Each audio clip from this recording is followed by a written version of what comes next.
আপনারা টাইটানিক জাহাজের নাম শুনেছেন? টাইটানিক জাহাজের 8 গুণ 10 গুণ বড় একটা জাহাজ আছে, আইকন অফ দ্য সি, আমি দেখে এসেছি।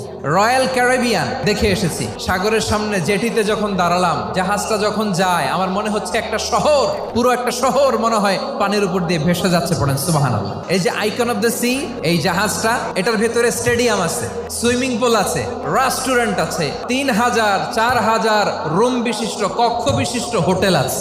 এই সবগুলোর নিয়ে এগুলো চলে সাগরের দোলার মধ্যে, জলোচ্ছ্বাসের মধ্যে। এই সাগরের ভেতরে এই জাহাজগুলোর ভাষায় রাখছে কে?